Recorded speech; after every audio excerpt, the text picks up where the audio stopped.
to the 2019 Spyder Invitational BJJ Championship Final. Woo! Woo. How about that intro? Good morning, grappling fans. It is Wednesday, which means it is time for another episode of Who's Number One. It's me, your host, back in the office in Austin HQ. Welcome back, Chase. Joined today by a full cast. We have my friend here on the right, Hal Teague, Ryan Smith in the back, who shot and edited that epic intro clip, which we'll get to in just a moment. And I first need to introduce Ricardo Amendolia with those sweet-ass glasses on, and Michael Sears calling down from Brazil. Good morning, gentlemen. How are we all doing? Ricardo, what's going on with the sunglasses? Man, I'm just recovering from this jiu-jitsu hangover. What about this weekend, guys? Oh, my insane. Oh, my. Oh, no. Get him off the call. Pull him out of here. That is an epic dad joke, I gotta say. Nicely done, Ricardo. Speaking of hangover, how are you feeling about your travel back from Korea, Chase? Oh, man. Ryan and I had a long way home. That's a 14-hour flight from Seoul back to Detroit, which is seemingly the main hub back to the hop, U.S. skip, and a jump is nothing. And then back to Austin. So, yeah, the jet lag is real, but the job must go on. The show must continue. And I have to say, that was a hell of a weekend, man. Ryan and I were at Spyder, but we also had great events in Hawaii and in the U.K. with Fight to Win and Grapplefest. And, man, my head is spinning. I'm still recovering. Absolutely. Well, I gotta say, it was fun for us because we were watching it live. Ricardo was in Canada, Michael was in Brazil, I was here in Texas. All of us were watching live, and I don't think I've watched 24 hours jiu-jitsu straight for, I don't think I've ever done that. But that's exactly what I did last weekend, and it was amazing. Real quick here before we get too caught up in everything, we should definitely remind you all that we have a Who's Number One live event on the way. Michael Sears, can you give me an update on where that stands? It's still February 8th, Costa Mesa, California, at the hangar at the Orange County Fairgrounds. We're all the fights are finalized besides the black belt main event, and we're going to start rolling those out. I mean, probably next week we'll be able to start announcing some fights, some color belt fights. I think people are going to be really excited about it. It's going to be real cool. Same week as Kids Pan, so if you're going there, you can get tickets and check it out at night. And I believe the tickets are now available. So if you want to go and watch it live, if you're going to be in Southern California that weekend, go to FloGrappling, T-I-X, FloGrapplingTix.com, and you'll be able to secure your spot, because this is going to be an historic event, right, Mike? Yeah. I mean, it's our first live event, and it's we're matching up the best color belts in the world against each other. We're gonna have a mega main event with black belts, but give the color belts some shine. Give them some promotion, and get to see the next generation go at it on the big stage. Fight to Win is gonna be doing the promotion. It's gonna be really cool. So I only found this out yesterday as well, but there's going to be a ton of undercard matches too, right? We're going to actually have like a lot of local guys. There's going to be around about 15 to 20 undercard matches featuring a ton of local talent too. So this is actually really cool because, the Who's Number One aspect, the rankings showdown is kind of like, what we're selling it on, but it's just a really good showcase of jiu-jitsu. Yeah, Seth's going to have his own undercard with Fight to Win rules. Then we'll switch to IBJJF rules for last score criteria for our event. And, it's going to be really cool. We're going to have a press conference the day before with weigh-ins streamed online. There's going to be a lot of cool stuff going on showcasing these athletes. Yeah, I cannot wait for Who's Number One. It's definitely an exciting development for upcoming jiu-jitsu athletes, and I'm super happy to be a part of that. Moving on, because we have so much to cover here. If you guys haven't noticed, we debuted very recently a new feature in our rankings, always trying to add depth there, and we've debuted the official team rankings. Very cool, with no gi, men's black belt gi, and female gi, as well as a combined ranking for the gi rankings, and some interesting results there. Michael, can you maybe tease a little bit of what went down there before we get going into the Spyder recap? Yeah, we're going to add even more eventually. Probably want to get back to town next week. We'll have all the different color belts ranked by team, and then one overall for the gi.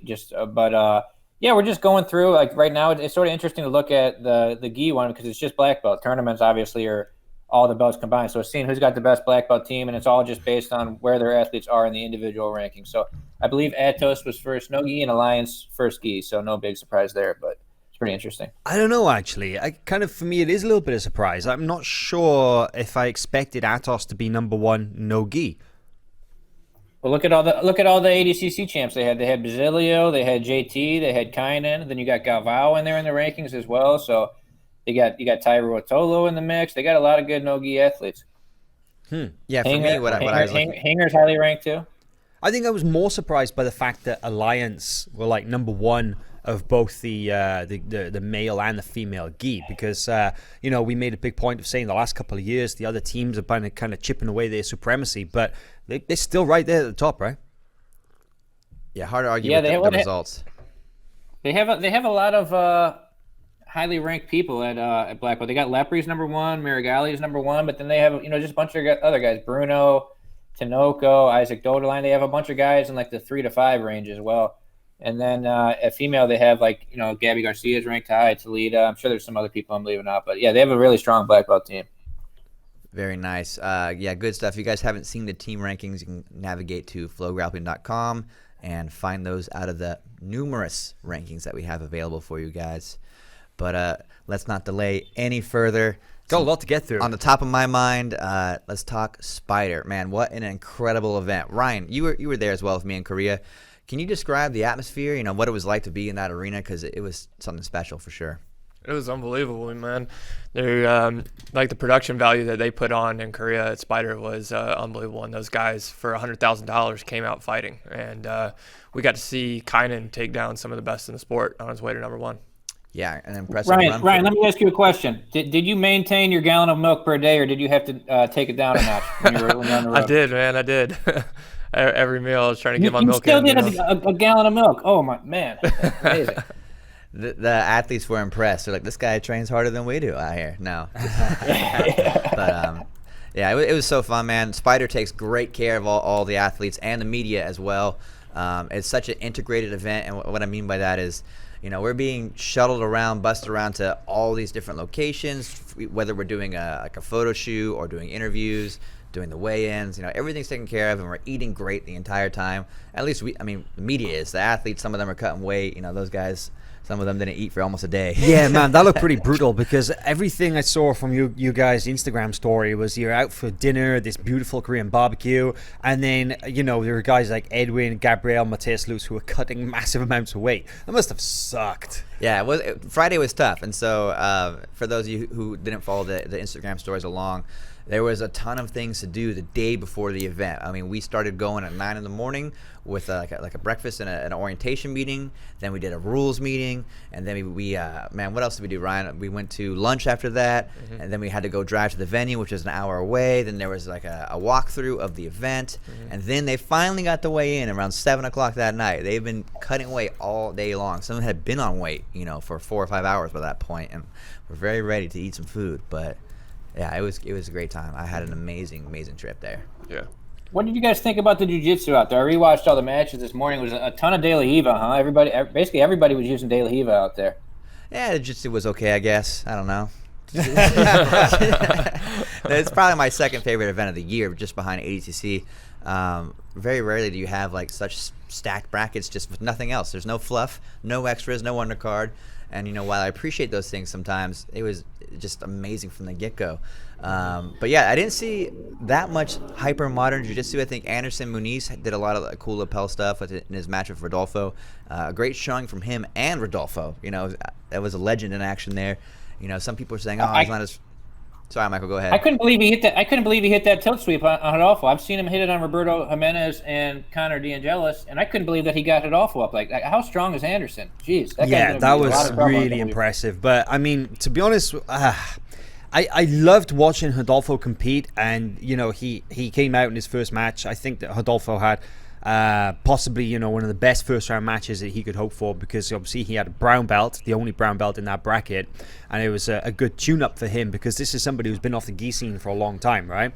But I gotta say that as good as Rodolfo looked, and he did look great against Kynan as well, he looked very, very solid, but he looked rusty.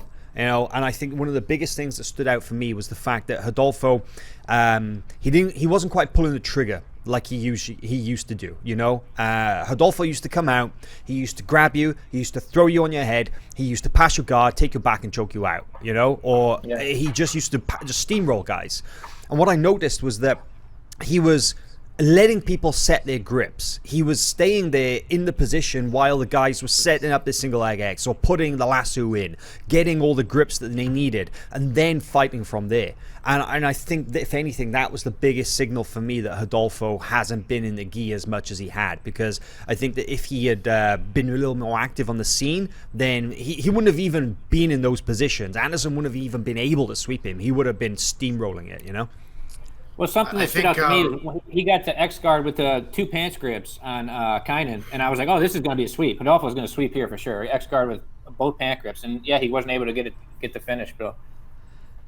I think getting back to what Hal was saying too is, Rodolfo is known for incredible pressure, not just physical pressure, but the pace. Putting on that pace, he's usually ahead of things, and in his matches, I'm not saying he was behind, but he was more like reactionary as opposed to proactive in a lot of the initiations there. So he wasn't dictating the pace of those matches, and I think that's why it looked a little off to see him compete there. But I mean, he beat Anderson, got the submission first round.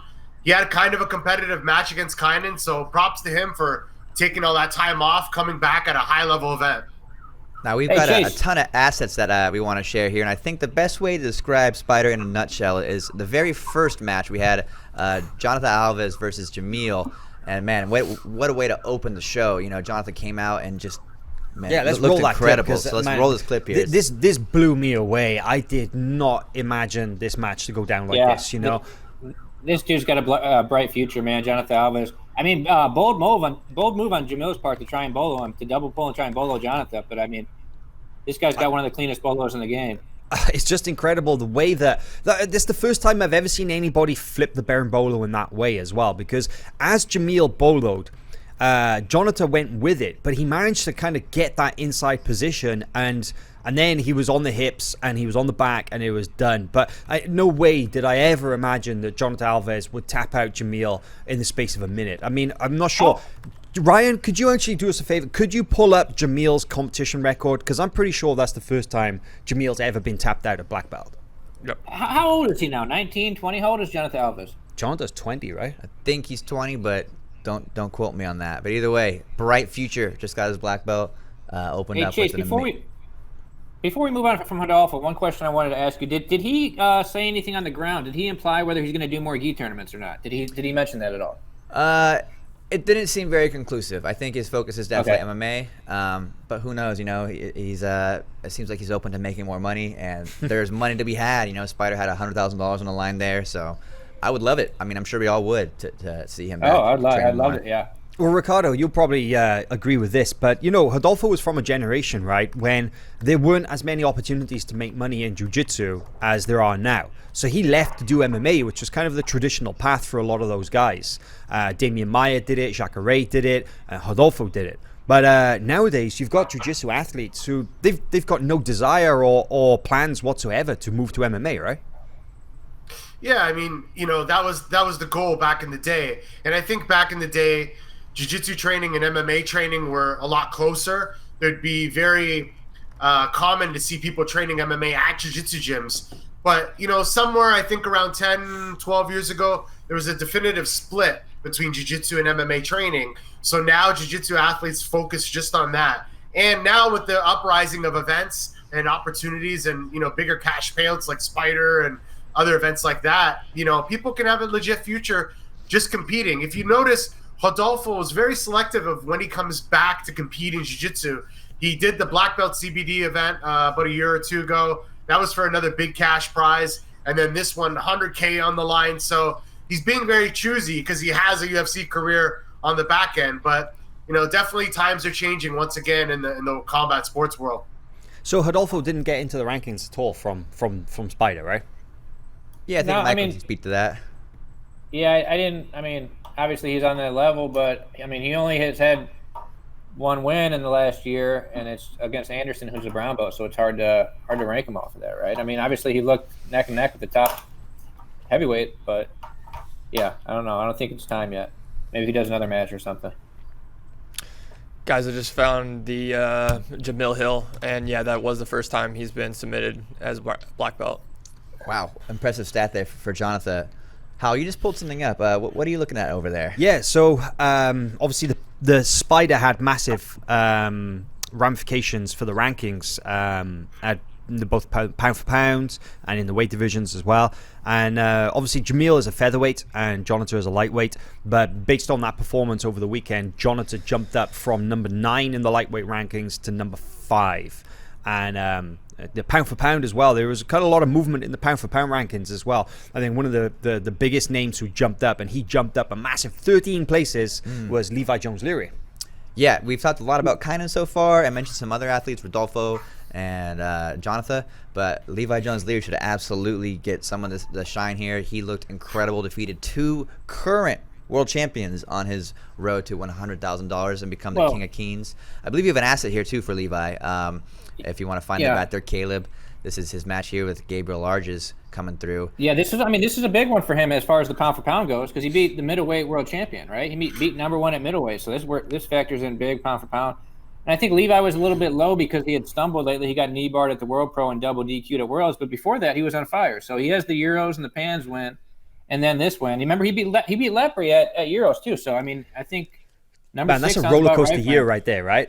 That's a lot of ups, there's a lot of downs, but finishing on a high, though. Yeah, I had a chance to hang out with Levi quite a bit over the weekend. We did a few interviews, and there was a common theme there throughout the time we spent together, which was, he's very aware of the ups and downs. Some guys, I feel like that they shut out any losses and they refuse to acknowledge them. They try and keep this sort of perfection state of mind. Levi embraces that roller coaster. He says, you got to ride the tide. Sometimes things don't go your way, but it's important to be honest with yourself, and it's okay to have doubts. His post-event interview was all about overcoming doubts and using those to be stronger in the future, knowing that he's gone over these hardships, that he's had tough losses, and he's still coming back and being the best in the world. So, well, he beat 2 current world champions in that run. Okay, he had 3 matches, and it was Gabriel Arges, Mateus Lutz, and Mateus Gabriel.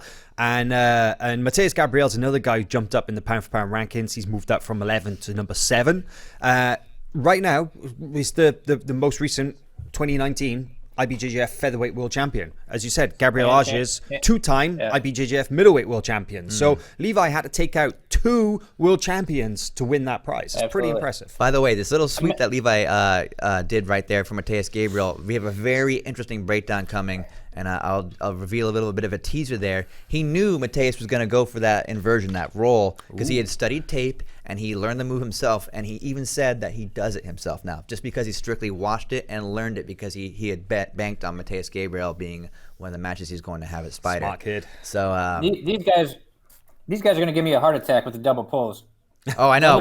I was sitting there. I'm like, what do we do with the $100,000 if they get double DQ'd? Yeah, what exactly. happens? What do we just give it to one of the other guys? Well, remember Mateus Gabriel got DQ'd for that at Pans as a brown belt. I think remember they gave Cole Franson the title, and then obviously Levi at Worlds. I was like, these guys are going to do it again.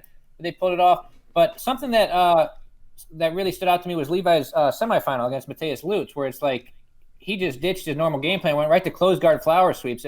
It made me wonder, because remember they were teammates for a few years. I wonder if he had some intel. He's like, I'm going to play close guard against Mateus, because it was like he did the opposite of what he always does. He did say that. Sorry, go ahead, Ricardo. Jump in. No, I was going to say intel or not, when you're facing a guy that's such a wild passer, the Rottweiler they call him, Mateus Lutz, is you got to slow that guy down. So going to close guard is a very smart strategy. So if he had intel, that maybe he could get him with that flower switch, which I will be doing a breakdown on very soon. Very nice. That's props to him. But yeah, I think it's just a smart strategy. Mateus is just so fast, so aggressive. We saw that flying knee pass attempt earlier on in the event there. So Levi knew that, locked him up, held him in the closed guard, swept him, took his back, and won from there. Man, I got to say, though, give a quick shout out to the Mateus Gabriel as well, because he had a great run to get into the final. He was one of the smaller guys in the bracket, and he beat Edwin Najmi in the opening round, and then Jonathan Alves with that last second sweep right at the end of their match. For the advantage, not for the sweep points. And it was a bit of a 3 lightweights. Yeah, 3 that's a great point. He's a weight class below there. No, Mateus Gabriel is killer, and slowly climbing up that pound for pound ranking to number 7. But it was really impressive. But there's what about the heavyweights, Chase? Well, I mean, I think while we're on the close guard topic, one thing I learned about watching Kynan Duarte is you cannot move that guy in close guard. every single match people put him in close guard, and he just gets both the lapels and immovable. Like, it was a bad place to be against him for sure. His base is absolutely unshakable. I think he has the best balance out of any person I've ever seen. I can even talk about a dinner we were at where we sat down and someone tried to kick the chair out. He was wobbling all over the place, landed like a cat. He's never going to put his butt on the ground, ever, I swear to God. So it falls out of a chair, doesn't even get an advantage. It's like, wow. No points awarded. We have a couple assets about guys moving up before we move on from 76. We had the Levi Jones and Mateus Gabriel graphics of them where they went to in the Bring pound them up. for pound. Yeah, let's show the rankings moving here. There's Mateus Gabriel taking a number 7 spot there. Well deserved number 7. I mean, this guy. I mean, he's got an argument for top 5 if he just wins a little bit more. He's killing it, man. Unbelievable first year as a black belt. And you guys, number 6. Sorry to interrupt, but if you guys caught the Buchecha Instagram story live last night, he said one of his dream matches would be to see Mateus Gabriel and Rafa Mendes. Not saying that they could fight or are gonna fight, but he said that if he could just pick a couple of dream matches like Jacare against Rodolfo, he said it would be Mateus Gabriel against Rafa Mendes. So I thought that was very that. interesting. And you know why I like that? I like that because what we saw at Spyder last week with Kynan, who's 22 or 21, up against Rodolfo, who's only 30, but those guys are literally generations apart in jiu-jitsu, right? And Mateus Gabriel, he's 22, and Rafa Mendes, who's around about 30, it's the same deal, right? I mean, Rafa's already retired. He's off the scene, and Mateus is coming through, and those guys have never had the chance to fight each other. You know, I'm sure that Rafa was a multiple-time world champion black belt, while Mateus was still in the color belt ranks. So it's kind of like one of those dream matches. We got to see it with Kynan versus Rodolfo last weekend. I'd love to see the same thing happen with somebody like Mateus Gabriel and Rafa Mendes. Absolutely. I think we got an asset here to promote Kynan a little bit. Man, what a run. So it starts off facing Leandro Lo in a rematch of the World Championships final there. And that guillotine attempt. Man, I thought he had Leandro for a second. His arm-in guillotine is nasty. I love it. It's such a good weapon for him. Now, he got an advantage for that guillotine, and I think this is really important to discuss because it feeds into the talk about the final a little bit later. But, man, I've been asking the referees about guillotines because I've noticed that the referees are really inconsistent as to when they hand out advantages for guillotines. And that one against Leandro did get the guillotine, did get the advantage. And we can just go into a little bit deeper later on, but I'll explain all about it. But this is what I want to point out. There was the sweep that Kynan hit on Rodolfo when he does the leg lace, the inside Sankaku from bottom and then comes up the top. I think we should just call it the Gordon Ryan sweep, right? But that was very, very smart from Kynan.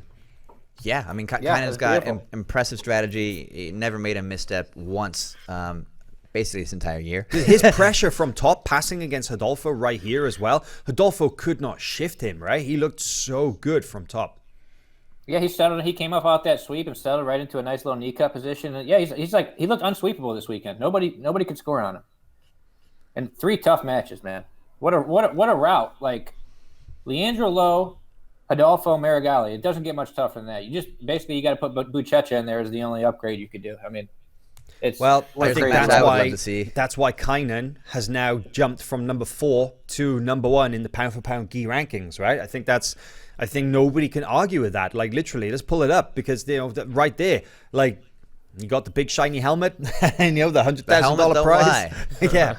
Did they have to order an extra large helmet for his head? Because he does have a big head. Those things were so heavy, dude. They were 20 pounds. Wow. When they put them on, you can see their heads shift forward because they weren't expecting all that weight. It's a good neck workout. Yes, exactly. That kind of needs to be any stronger. If I won that helmet, I'd just walk around at home wearing that.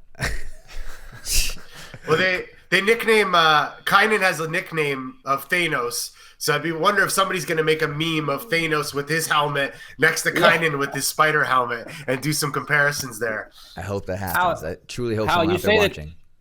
How you say nobody can argue with Kynan being number 1, but I beg to differ. A lot of people, or not a lot of people, but a few people were upset with it. But I mean, if you look at this guy's year, 35 the result against Marigali, you mean? Yeah, no, with him just being pound for pound number 1. Really? There was even some people emailing me saying Nicholas should still be because of the Brasileiro tap. But, dude, 35-4 this year. If you think about it, the amount of wins that Nicholas, Leandro, and Buchecha have this year put together is 37. Kynan has 35 himself. So active. He won 4 out of the 5 major gi tournaments. And then he goes and he wins probably the toughest gi tournament of the year in the Spyder Invitational. I think he's a clear number 1 in my opinion. Yeah, he took out Leandro Lo, legendary IBJJF Hall of Famer, Rodolfo Vieira, IBJJF Hall of Famer, Nicholas Marigali, 2-time IBJJF World Champion, and the previous number 1 in the pound-for-pound rankings. If that doesn't earn you the number 1 spot in the pound-for-pound rankings, what does? Yeah, you have to reward the work rate. You know, I think there's no denying that perfection is something that we put on a pedestal very deservedly. You know, Buchecha is untouchable, for example, but yeah, but really Buchecha lost this year too. Exactly. Buchecha lost to Joao Gabriel this year too. Everybody's got a loss this year. That's also a good point. But the fact that Kynan did almost every single major tournament coming out on top except for just one. What can you say to that? You know, it's amazing. I think the only thing you could say is that we need to settle this. We have the current Buchecha, the king, against the new up and coming number 1. Let's put them together and see who's number 1. I want to see a super fight. Buchecha and Kynan in the gi. Somebody make this happen. Never happened in the gi. Remember, Kynan beat him at ADCC. It's never happened in the gi. I would love to see that matchup. And Kynan's just getting better and better, man. All right, so we're playing the clip right here. Marigali versus Kynan. Very controversial decision there. You know, our Instagram blew up. I'm sure everyone's email blew up out there. A lot of people thought Marigali took the win. I, on the ground, thought Marigali took the win, but I when I rewatched the match at home, I think it's a lot closer than a one-time viewing actually shows. Should we go around the table and ask everybody who they thought won? Oh, yeah, go for it. I think actually, after reviewing the tape, I think Kynan took the win. I'll tell you why. Because Marigali did a lot more. He worked a lot harder in some senses, but I don't know if he got any closer to sweeping Kynan than Kynan did to passing him. I think Kynan's pass was actually significantly closer and a more critical moment. And so to me, you know, it's a 0-0 match. It's very hard to call, but I think if you had to put one criteria, the person who gets the closest to actually completing something maybe should take the win there. Ryan, who do you think took it? Yeah, when on the ground, I at first thought Marigali took it, and then after looking at the tape, exactly what Chase said. You know, Marigali worked really hard, almost swept him a couple times, but Kynan's balance is incredible. Howell? Okay, all right, yeah, put me out there. So I kind of feel the same way. At the time, I thought that there was a clear win for Marigali, but having watched the tape back, I kind of revised my opinion as well. But I'm going to say this, that I don't think it should have been a 0-0 split decision. Oh. I don't think it should have been 0-0. I think Kynan should have won by 1 advantage for the guillotine. And this goes back to what I was talking about earlier. So he got the guillotine, the advantage for the guillotine in the match with Leandro, but he didn't get the advantage in the match with Marigali. But like I said, I talked about this with some IBJJF referees earlier this year because I noticed that some guillotines were getting advantages and others were not, and I wanted to know why. And they said that the guillotine is one of those positions where you can have it wrapped up and it can look really deep, but the actual threat of submission is not that high. It's more like a front headlock controlling position, right? And it's only when the guy is really has to bring the arm from underneath his chin to escape the submission that's when they consider it to be a legit advantage.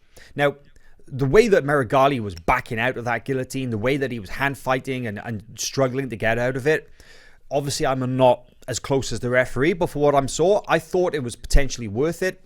But obviously the referee chose to disagree. But I just don't think it should have been 0-0. And I also think we should make a point of the fact that I really didn't like the fact that they allowed a major final like that to even go to a 0-0 decision. Like there should have been some kind of overtime criteria or what have you that just maybe should have put a definitive end to that match. Interesting. Before we get Ricardo and Michael's picks, Ryan, I'm sure there's some spicy comments coming through on YouTube and Facebook now. Feel free to shout them out. You know, if anyone has a question or interesting feedback there for that match, I know is a very passionate topic of discussion for a lot of people out there. All right, Michael, you're up next. Let me get your pick on who took the win there.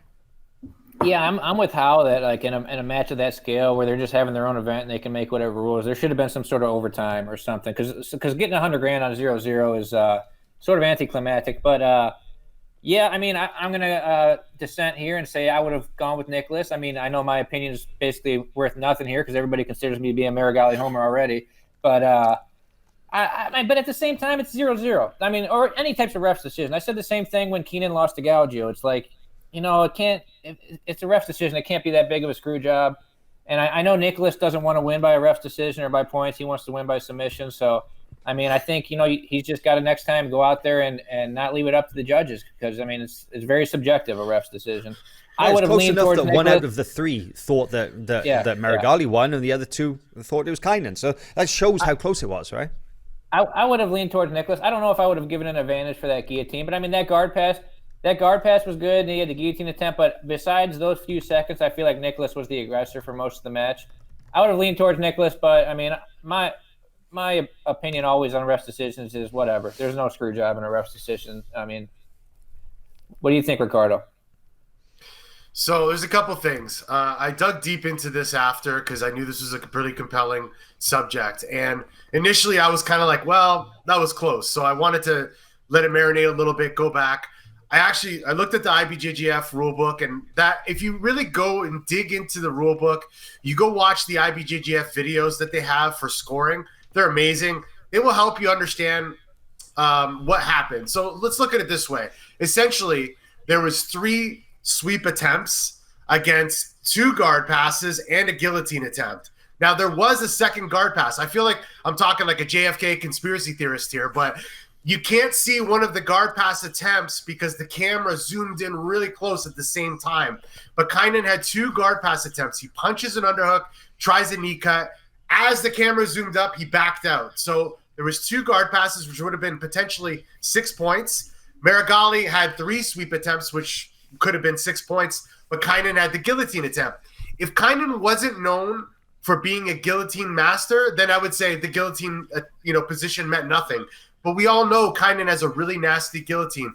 The referee, I think it was Ricardo Bastos, he knows Kynan has a really good guillotine, so he has to make a mental note of that. Also, when Marigali, I'm going to stop yelling because I got some criticism about this last week, but when Marigali tried the sweep attempts, they weren't sweep attempts. They were positional off balances. There's a big difference. He got to the position, he adjusted and off balance Kynan, but he never got on top. The sweep is scored when the bottom player changes to top position. Now, if the top player puts him back on the mat, it's an advantage, but that never even happened. So it's kind of stupid that we're arguing about stuff that didn't even warrant advantages. You know what I mean? So at the bottom line, I had some Alliance friends of mine online. They were all yelling at me saying, no, Marigali was robbed. I think robbed is a little excessive. It was a close match, but I've even asked other world champions, Kynan's opponents, and they will remain nameless, and they said that Kynan won. So there you go. Interesting. All right, about the officiating, can I just ask one thing, though? All right, what did you guys think? Because I'm sure this was brought up on the grounds. You spoke to Guy Mendez. But the match with Mateus and Jonathan Alves, the foot in the back of the collar. Now, Mendez made a post about this on Instagram shortly after, about how the foot in the back of the collar was a really kind of a thing that, was used in the match, and it didn't just happen like briefly. It was really impeding Alves' forward progress, but it's actually a serious foul under the IBJJF rules, right? So, did you guys discuss that on the ground? Did it come up? I gotta say, when you're out there filming and working, it's hard to sometimes catch those gripping details. I often have to go back and watch matches several times at home to make sure I understand exactly what happened. So in the moment, I did not see the behind the neck lapel, but the footage shows it clear as day. And that was, of course, the pivotal moment there at the end where Mateus got the advantage to win the match. So it's hard to really dispute that being a problem. I mean, it was right there. So yeah, I mean, it affected the outcome of the match, and I'd be furious too because it's very clearly written rule. And the crazy thing is the IBJJF, they literally put a video on their YouTube channel. Now, obviously, this is not an IBJJF tournament, but they use the rules, right? But they put a video on their YouTube channel like 2 weeks ago with a really very, let's call it an idiot's guide, because they made it as simple as possible to understand. A breakdown of serious fouls in jiu-jitsu under their rule system, and it included everything from gripping inside the gi to white belts jumping guard and head on the outside. You name it, it was in there. And one of the things was in there, clear as day, was exactly that scenario: the foot in the back of the collar. Yeah, I think the moment was unintentional too by Mateus. He's Well, scrambling. okay, yeah, good point. Jonathan is really trying to move fast, and it was the end of the match. Everyone's working hard there. Well, this is also important to note in the video that I'm not going to say that Mateus did it on purpose. I mean, he's fighting to keep his guard. You're going to do whatever it takes, right? But the referee, I'm going to throw the referee under the bus, because why didn't they pick it up? Why didn't the referee notice that a serious foul was occurring like 3 feet in front of him? Why didn't he, take that foot out of the collar like they do when the gi is open and the foot gets stuck like in the armpit, which had happened earlier? Why didn't the referee address that and let and let that match play out the way it did? Hey, argue with that logic, yeah. before we move on from Spyder, let's touch on the elephant in the room. What the hell is wrong with Urberth? What was that? I mean, how many times is he going to do this? How many chances is he going to get? I mean, seriously, how many guys out there in jiu-jitsu, this is $100,000 on the line, how many guys out there would like to have that opportunity and would like to have had that spot and be able to change their life with that $100,000? He just shows up and quits and looks at the ref. I mean, do you think anybody else in the bracket would have quit by getting kicked in the face? We got right this there? video, actually, right? Can we play that, the Urberth video? Yeah. Yeah, it's disappointing for sure, and I'm sure Calisans would have liked to face Marigali. I don't think he would have given up. Yeah. Ask Patrick Gouger or Mateus Deniz if they would have liked to be in this bracket. Anybody, Matt, and then he goes out there and wastes his spot. As much as, you're questioning why was Urberth even invited if he's going to pull this kind of crap, but can I just say that Urberth looked a lot better than I was expecting him to? He looked amazing. He was doing really well against Marigali up until this point right here. This was the moment right there. Right So what happened right there? Why did Urberth just suddenly give up mid-match, start throwing his hands up and talk to the referee and refuse to fight? What the hell's going on? I mean, I think Urberth just does not have he needs a mental coach of some sort. He needs somebody to help him with his psychological game. What happens here? Watch the video. We're a little out of sync on my end, but you could see Marigali accidentally kind of kneed him in the neck, it looked like. And then that doesn't mean you stop the fight, but that's what made him lose his focus. And you know what? Urberth be Urberthing. That's just what happens, man. It's no excuse, but I'm going to call BS, man. Do you think Tim Spriggs? I'm going to quit right there. I'm going to call BS. Or do you think it was letting go of the toe hold? No. There was no knee. Let's be clear right now. You can play that tape back as many times as you want. There was absolutely no knee. Urberth quit. No, simple as. Urberth quit. You know what?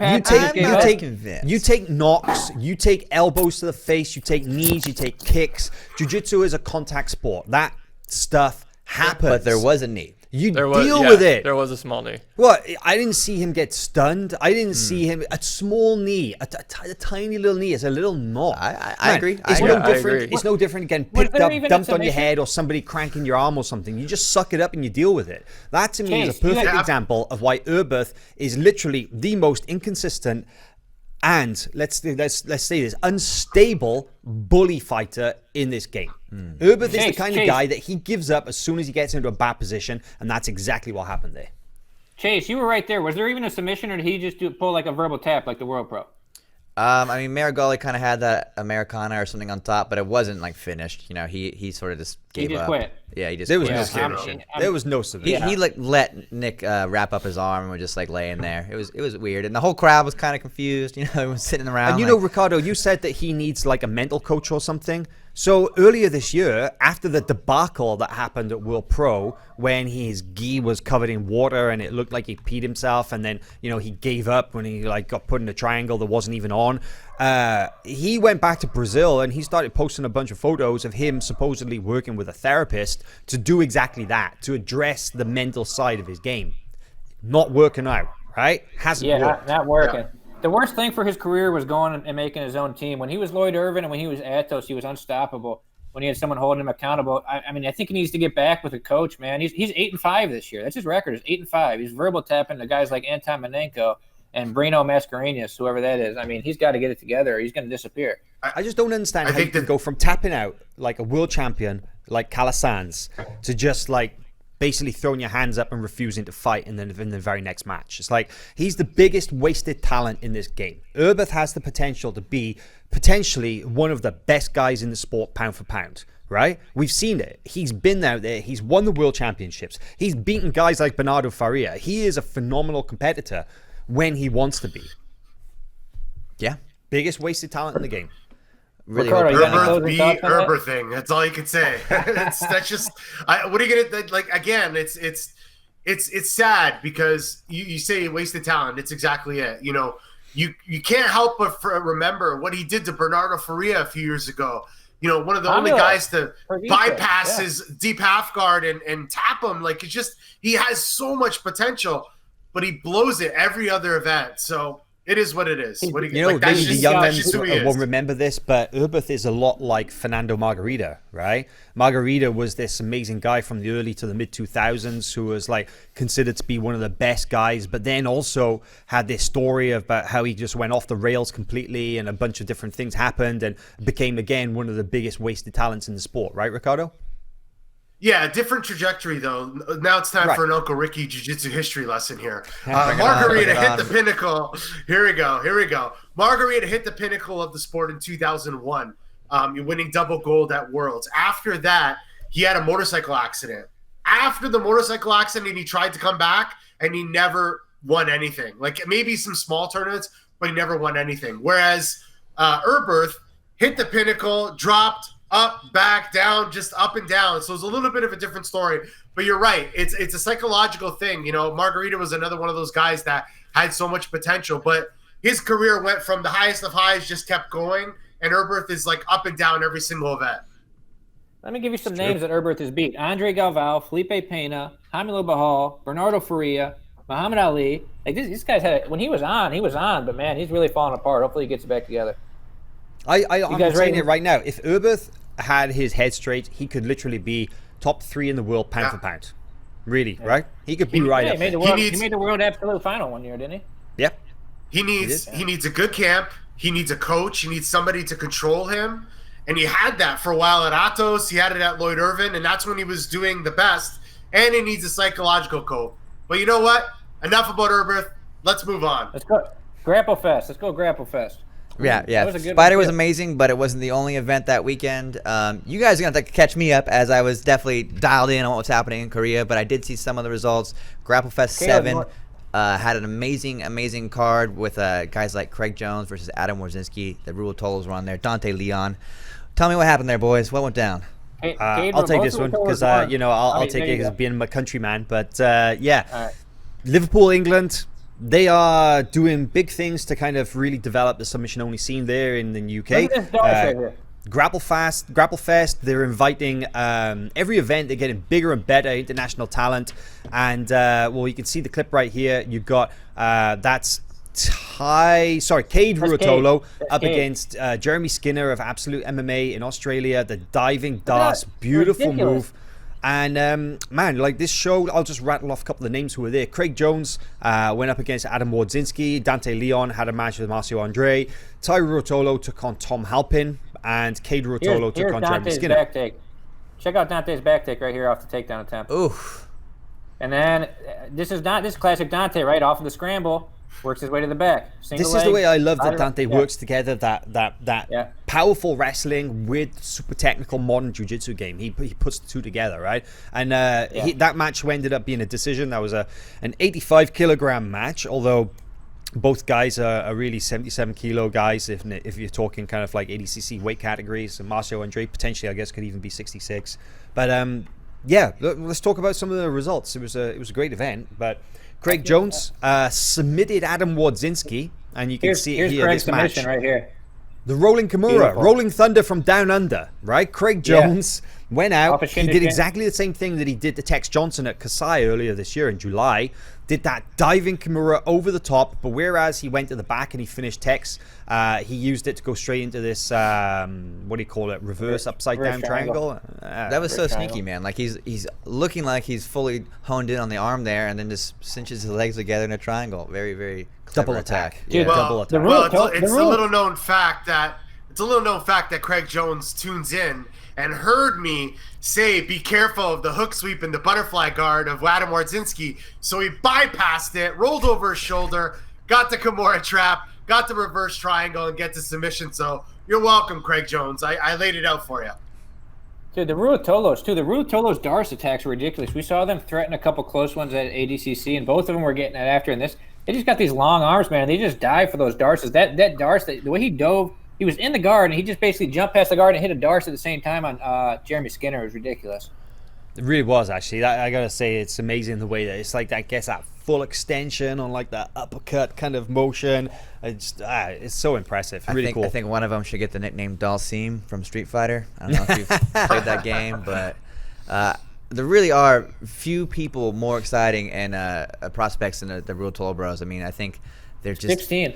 They're just beginning to enter like their prime, which is so terrifying. Like they're growing now, and Ty looks huge compared to when he was at ADCC. I mean, when his match with Wagner a couple weeks ago, I feel like he put on 10 pounds since September. I saw him walking around at a tournament just like a week before his match with Wagner, and he's a chunky little boy. He's put. He must be on that milk diet. I don't know if that's the right word. I think he's jacked, but must be on that milk diet. That's what it is. Oh my God. But the rankings, the 88 kilogram division, Craig and Adam, they didn't actually move in the weight division rankings, but Craig did go up in the pound for pound from number 13 to number 9 in the pound for pound no-gi rankings, right? Yeah, he had a win over Adams. Adams was a quality win. Adam just won double gold at no-gi Europeans, and has been doing good no-gi this year. Beat Perez. Whatever you think about the decision, you still beat him. So, Craig moves up. I mean, Craig took second at ADCC, but I think the big ranking movement based off of Grapplefest was Ruotolos. Well, Cade enters. He's like in the teens now, but Ty moved up. I want to hear your guys' input on what I did with Ty at 66 kilograms, moving him over Paulo, who recently beat him at ADCC. I think it's fair, right? Because Paulo, obviously, he did great at ADCC, but then Paulo actually lost in the quarterfinals at the European No-Gi Championships to Gabriel Souza, who is, was nowhere to be seen at ADCC, or is not really a big name on the no-gi circuit, right? I gotta disagree with this move. I think head-to-head wins are what count the most for rankings, in my opinion.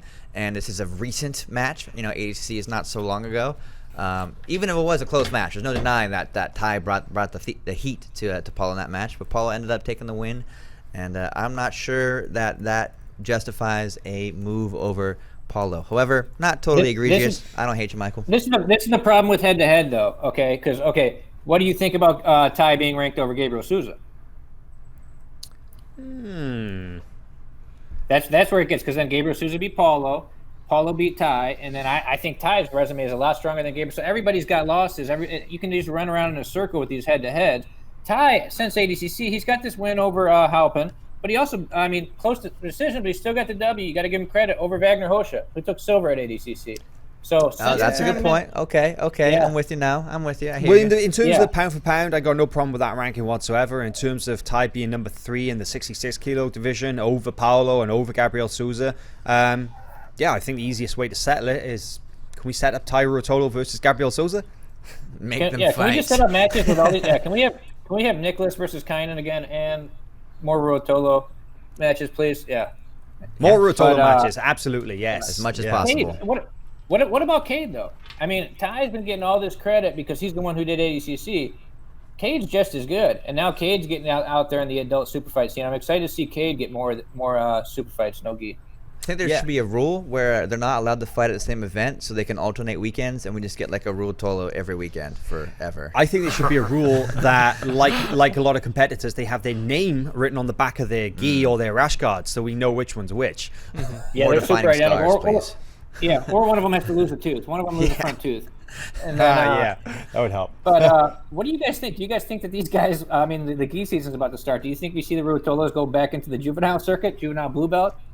I mean, yeah, I think we will, because to be honest, that's kind of their bread and butter, right? That's where they made their name, and I'm sure they'll continue to do that. But I hope that there are super fight opportunities for them somewhere. And I think that, Fight to Win will be a great platform for them, and maybe, because Seth likes to mess around with the rules a little bit. Maybe he'll set up some blue versus purple. Maybe he'll even set up some blue versus brown. I don't know. But I think that it might be a step too far to start booking them with gi matches against black belts, because, let's have a little bit of respect for the belt system. It exists in jiu-jitsu for a reason. I think no gi, we often kind of, we put that to the side. But in the gi, let's not mess with it too much, But I'd love to see them take on some super fights with some increasingly more difficult opposition. Can't say I agree with No, that yeah, point of view at all, but I'm just one man. See you, Ricardo. Have fun. Yeah, no, sorry. I was just gonna say before I head out, I agree with Howell. There's, when there's no gi, there's no belts on. BJ Penn used to say this, so I want to see more Rotolos against high-level black belts, no gi. Welcome to the Rotolo era. See you later, guys. He's out, and with that, he signs off. Can you put the I think we're glasses going to back see a on? lot of Mic drop moment. I think we're going to see a lot of Ruotolos versus Nicky Ryan over the years. Both of them. I think we're going to see those guys and Nicky. I hope go so. down probably 77 kilograms for a while, because they're. I hope we both just so see young, Nicky both more so in good. general. But, Nicky. Yeah. Just wait there a second. What were you saying about the belt thing, though? You were saying that you don't agree with that. You don't agree that, I was saying about how blue belts should maybe not take on other belts, but you don't agree. Well, not really. When you say that they shouldn't take on other black belts in the gi, but will happily promote them against the black belt no gi, I just find that to be a little arbitrary. If you saw two guys step onto the mat, though, and you saw a blue belt versus a black belt, and we've seen this happen once in, a blue moon here and there, and like some matches in Brazil and stuff, when it does happen, people tend to freak out, right? Because it just looks so wrong for like a competitive match between a black belt and a blue belt. Well, I'm an adult with big boy pants, and I noticed that their skills are on par with one another. And that's why when they do no-gi, I'm like, okay, that makes sense. I don't need to be given a signal with a belt color to know if someone's good enough. And I think it makes compelling matchups. Now, that's fair. No gi, I agree. No gi, I agree. But I got to say, in the gi, you know what? I don't think it makes any sense whatsoever for a black belt to ever take a match against a blue belt. Why? Because it's a complete lose-lose. If he wins, of course he should have won. He's a black belt. He shouldn't lose to a blue belt. If he loses, then that guy is going to instantly lose a massive amount of credibility, regardless of who the regardless of who the blue belt was, and regardless of the level of opposition. If the black belt loses to a blue belt, it's like shame. Like just burn your black belt right now because you let in the side down. That might be a point of view that should be changed then, because I don't think that should exist. I do agree that's a total reality of the scenario at the moment. I mean, in my opinion, though, Wagner Rocha doesn't get any worse, any less credible by losing to Tai Ruotolo by decision at Fight to Win. His career remains. Speaking of Fight to Win, we got to cover that one today too. Oh yeah, there was a big Fight to Win last weekend. We're getting derailed. Sorry, guys. Either way, I think it's silly and arbitrary. Moving on, because I'm the one that has the last say. We did have Fight to Win 132 in Hawaii. Yeah, that was an amazing event. We had Gary Tonin take on Davi Ramos there in the main event, and that was a firecracker match. Seth, I believe, said there were more submission attempts in that one than the entire event of Spyder. I can't say I disagree. There was a lot going on there. What do you guys think about that? Oh man, it was a great match. It was interesting because it was 15 minutes, right? It was 5 minutes longer than a normal Fight to Win match. And I think that really played out in Gary's favor. You saw Gary was able to outlast him. His cardio was just on point. The last 5 minutes is where Gary really took control. But, yeah, they were both attacking. I mean, any Gary Tonin match is going to be crazy. And Davi Ramos, too. Davi Ramos is really exciting. So, yeah, I mean, it lived up to expectations for sure. Ryan, what did you think of that match? You're a no-gi fan, right? Yeah. Actually, my laptop's just died, so I can't hear what you guys are saying right now. But you can hear me from over there. So what did you think of Davi Ramos versus Gary Tonin? It was a great match, man. Gary's always a great guy to watch. He's one of my favorite competitors, just for his style. And I have to go back and rewatch that particular match. But always love watching Gary. Sorry, I just Caleb, smashed can you my run the microphone video for there. that one? So professional. I think we have a Tonin Ramos clip, Caleb, for asset on this one. Oh yeah, I want to see this because this match was freaking amazing. And you know what? I'm gonna say one thing as well. We expected this match to be good, right? Like just based on the level of the two competitors. But one thing that really, really impressed me was the fact that Davi was fearless and was going straight into those leg lock shootouts with Gary Tonin. He was going after it. He was totally unafraid of Gary's leg lock game. He was going for his own leg attacks. He was wrestling with him. You know, He's an ADCC champ. He shouldn't be afraid of anything. Absolutely. He was going for his flying armbar over the guard. He was doing everything. I think, you know, obviously the match played out. It was a decision after 15 minutes, and conditioning was really the kind of the factor that led to Tonon taking this win. But, man, like I said, fearless. Davi Hamos was just going forward, going head-to-head with Gary Tonon, and not many people do that, right? It takes a very special grappler to risk it and to go head-to-head with Gary Tonon, because you know what an opportunistic, scrambly kind of guy he is, right? Yeah, Dawi's another guy I'd love to see become more active in jiu-jitsu competition. You know, he's always so fun when he shows up. He's like Adolfo, right? He's doing the UFC thing, and, you know, man, I'd love to see him come back and be a bit more active in jiu-jitsu, because he's one of those guys that I feel his absence. Yeah, I think, you know, Davi's fighting in the UFC and everything, and I think you see these are the type of guys who are you see a lot of jiu-jitsu guys right now are sort of scared of Gary and Gordon in no-gi matches to exchange with them. I think, you know, somebody who like that who's fighting in the UFC, he's down for whatever. I think Davi Ramos is going to go out there and bring it whenever. He had a great guard retention too. Right? Look at that off of that knee slide attempt. And yeah, man, this was an awesome match. Gary with a bunch of rolling Kimura attempts, a bunch of knee slide attempts, front headlock stuff, but wasn't able. I mean, Davi scrambled out of everything, and I think it was just the amount of time is what ended up playing in Gary's favor to get to that back take at the end. You know, I cut together a little highlight of, or I say a little highlight. I cut together a highlight of this match, not the one that's playing right now. This is an even more condensed highlight, but I took the 15-minute match and I made a highlight of it, just the best bits, and the match, the highlight was 8 minutes long. It's like, I watched that this morning. It's great. And an 8-minute highlight just goes to show how much actually happened in it. But I mean, I don't know, if he'd had 10 more seconds, I think Gary could have finished that, because he literally had the fully locked on strangle, as John Danaher likes to call it, but the rear naked choke. He had it locked on just as the bell went right there. Fight to win 132. Also saw Michael Liera submit the very durable and tough Jake Watson, moving him to number 9. I think we have. Look at this long step.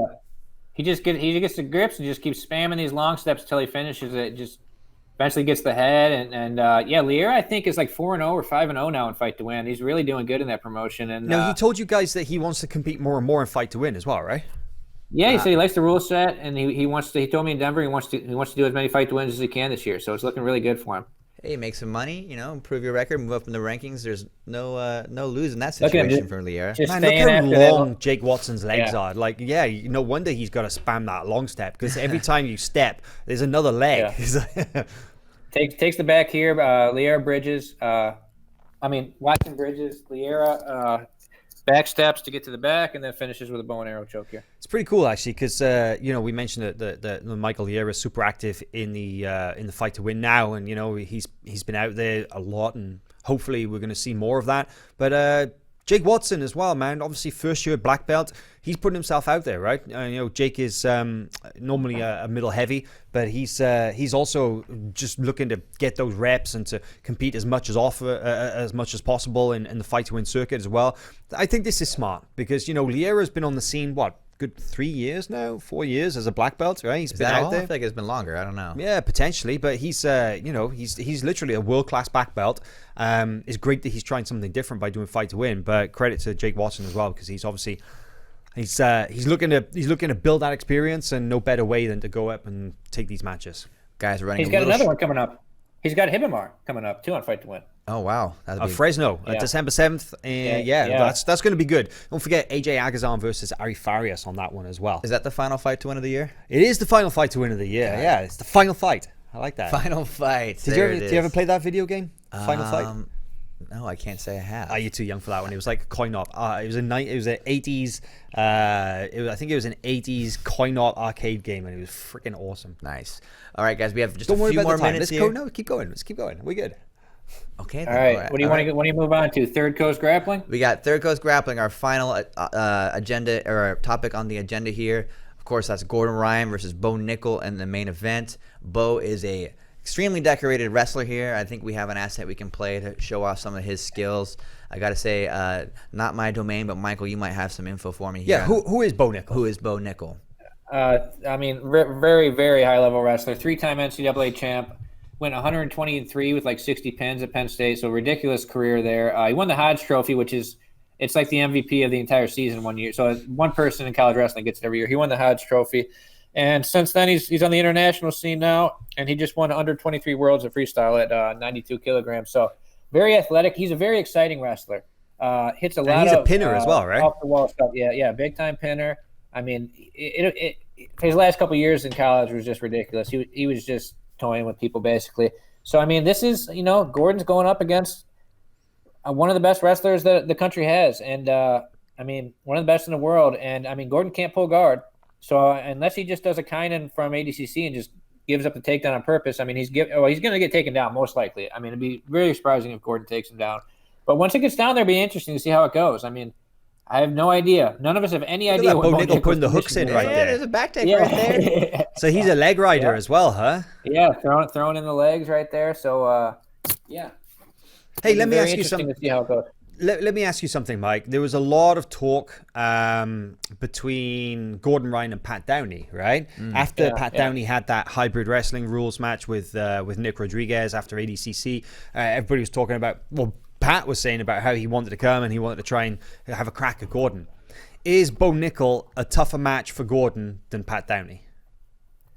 As far as like the wrestling skills, it's a whole nother level. I believe they've wrestled before in freestyle, I believe, and I want to say that Bo teched him. I might be wrong there, but Bo Nickel.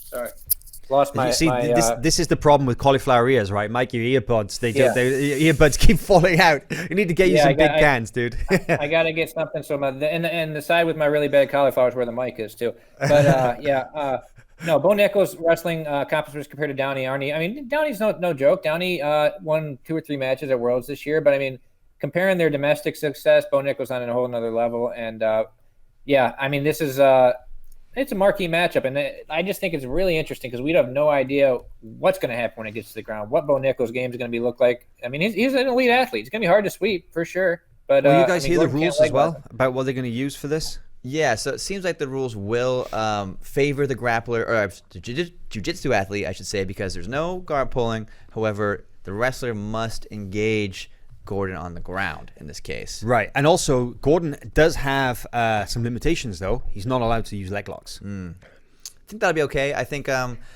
Bo, if I had to make a prediction, will expose his back at some point. You know, a lot of shots wrestlers use open that up, and that's not a normal counter for them. So I think that might be what happens there. But who knows what Gordon wants to try? Gordon often enters tournaments with specific goals in mind. That's a really good point, actually. Yeah, and so I'm curious to see what he wants to do. Because a few times that people, when they made criticisms of him being just a leg lock guy, he went out and he purposely showed off his back attack system, and then he wanted to go and he wanted to use something else. So it is a kind of a little bit of a puzzle, right? It's like, what exactly does Gordon want to achieve in this match? Because if he just goes out and if he just catches a quick guillotine and taps out Bo Nickel, everybody's going to be like, yeah, of course, But Gordon's not that guy. Gordon likes to make a point when he competes. So what is that point? What is he thinking of? I could see a Kimura trap. I could definitely see a Kimura trap off a shot too. Get something fancy going off of that. But and then also on that card we have some other interesting matchups. Hamilo, surprisingly, coming out for a super fight against Jake Shields. Yeah, no-gi match, right? I love this, man. Yeah. Homolo is one of the most respected guys in the game. Yeah, I think everybody likes Homolo. He's pretty much a universally loved figure in the sport. No-gi match with Jake Shields. That's not an easy match. That's a very tough match, right? Jake often plays a little bit more conservative, likes to play on top, and that's a really hard match because I feel like it's a brick wall when you face Jake Shields. It's really tough to do anything to him, and I'm curious to know what strategy Homolo is going to employ there. Originally, Homolo was in for ADCC, right? Remember how he got invited to the 99 kilogram division, then he decided, leave it for the young guys, right? But he still got it, though. Apparently, he still crushes people in the gym. No doubt. I mean, I saw it at Worlds, Road to Worlds in the gi. He was training with everyone, and he was definitely one of the scariest people on the mat. Very friendly, very nice, but terrifying all the same. He loves it as well, right? I think Homolo, he's one of those guys that you see him and you see some great training footage from inside his gym. And he's just on the mats every day going head-to-head with these guys and keeps him young, right? He's a workhorse for sure. I follow him on Instagram, and he is, if he's not flying somewhere, he's lifting weights, he's in the sauna, he's training, he's teaching seminars, and, of course, promoting Everyday Pojada as well. I mean, the dude's a machine, and I'm looking forward to seeing him compete again. It's always a pleasure. Hell yeah. Speaking of machines, you got Gilbert Burns is on this one too. Dorino. This guy's just always competing all over the place. This is a gi matchup now. Him and Edwin Najmi, another exciting one. All right, big question. All right, can I ask you this? No. Edwin in the gi.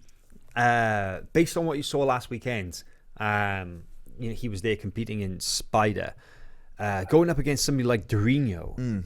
A very different match to his match with Mateus Gabriel. How do you see this one going? Well, I got to say, Dorino, I think, is a better challenge for Edwin in this case. He's not as regular of a competitor in the gi. His game's a little bit more old school than Mateus. I thought Edwin actually looked really good versus Mateus. He didn't win that match, but he showed some great jiu-jitsu, some great defensive skills. Mateus almost had his back, and Edwin really worked hard to avoid getting those points scored and to avoid any dangerous submission attacks. He was right there throughout that entire match. It was very close. So I think Dorino is going to fit right into Edwin's wheelhouse. I think he'll be a little bit more manageable than Mateus, who is just, a world champion. I think Dorino's a problem. I think Dorino's a problem for him. Remember Jaime Canuto against Edwin a few weeks ago in the gi? That's true. I think it's going to be Edwin on the bottom, and I mean, is he going to be able to retain his guard against Dorino? Dorino's a really aggressive guy, but I think Dorino might be a problem for him in this matchup. How do you think? We were talking about this with Gary Tonon and Davi Hamos about how Davi is one of those guys that, it's nice to see him back in competing in grappling tournaments and stuff, even though he's an active UFC fighter.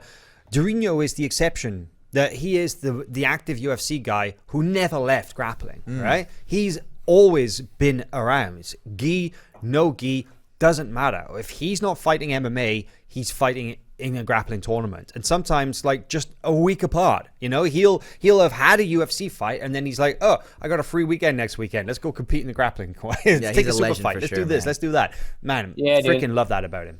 Guys like Dorino, Davi Ramos, Bo Nickel, these guys are just gangsters, man. They just show up, put it on the line. I love it. They're not trying to protect these guys could be like, I'm in the UFC. I'm just going to focus on that and protect my rep and not take these gi matches anymore. And they're putting it on the line. I really respect it. It's really cool. I hope more guys all rule sets. Dorino's been on what? Kasai. He's been now on Third Coast Grappling, Fight to Win. He's done submission only on Polaris. He's done everything, yeah. And he comes out on top most of the time there. So very dangerous opponent. Do not sleep on Dorino. Both these guys were on the last Third Coast Grappling earlier this year as well. Edwin had a no-gi match with Gianni Grippo, and Dorino went up against Marcelo, let me get this pronunciation right, Urapuru, I think it is. I'm glad you said that. It's a really tough one, but he's a Gracie Barra guy. And that was a gi match. So it's interesting now that they're both going to be in the gi, back on Third Coast Grappling, December 7th from Houston, Texas. We're going to be there. Yeah, cannot wait. It's always an affair when Gordon Ryan's on the card. It's going to be an exciting couple of weeks for us as we build up to that. That's another wild weekend, too, because we got AJ versus Ari Farias that weekend, too. So I'm sure we'll be able to get to that one a little bit next week. Gordon and AJ competing in the same weekend. It's going to be an interesting week on our Instagram. And you know what I'm going to be doing?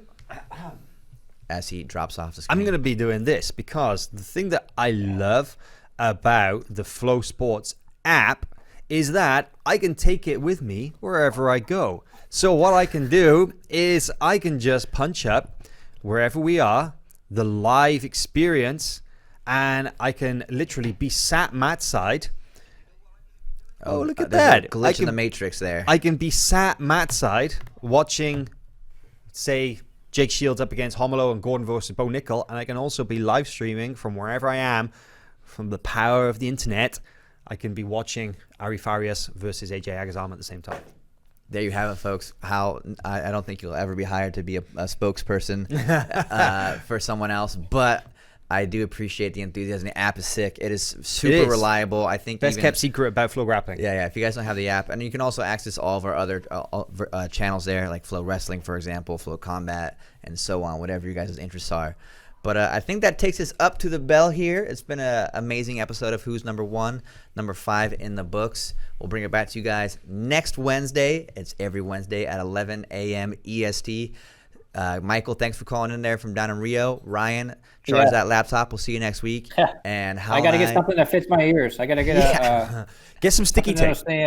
Yeah, there you go. Yeah, put some athletic tape over it. There you go. There we go. Well, thanks guys for tuning in, and we'll see you on the next episode of Who's Number 1. Happy Thanksgiving. Oh yeah.